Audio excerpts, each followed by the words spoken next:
Hello mga madam, magandang umaga, magandang gabi, magandang hapon kung ano oras mo ito mapapanood. So, nag-video ako ngayong araw ay Sunday, May 4, 10:07 ng umaga. At kakatapos ko lang mag-live. Nag-start ako mag-live alas 5 ng umaga. Nayari ako alas 9 pasado, mag-aalas 10. So, ilang oras yun? Nasa 4 na oras at kalahati. So, kaya ako nag-live ay para ma-inspire ko na naman kayo. So, kung makikita nyo, ito yung aking performance data nang magdilat ang mata ko or nang gumising ako mga madam. O, tingnan nyo yung GMB ko, 0, bokya as in 0. Estimated commission, 0. Pero meron akong product views na 631 ha.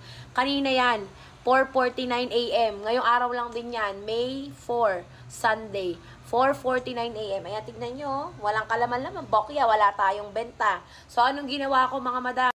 At dahil may pangarap nga ako mga madam, hindi po pwedeng bokya ang maghapon ko. Bumangon na ako, nagligpit na ako, nagtimpla na ako ng gatas. Dito na ako naggatas sa live mga madam. Ayan, nag-live po ako. Kung makikita nyo, 4 hours and 30 minutes ako naka-live. At nakakuha ko ng 160 followers mga madam. 6.6k total views. Ilang items ang nabenta ko mga madam? 102 pero nadagdagan pa yan. 103 yung aking nabentang item. 99 viewers yun. So, Bigyan ako ng melon.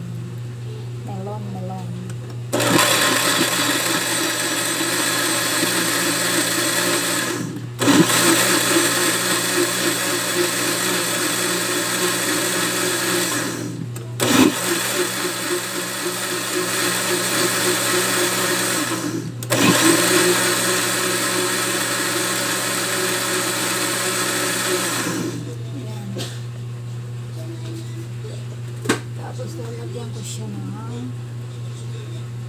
condense para masarap lalo. Ayan. Ayaw kasi nila ng walang tamis. Sana ko.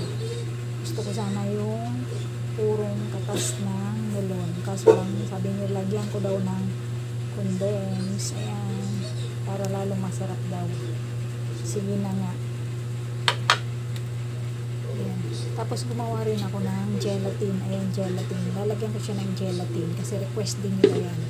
Kailangan may gelatin pa.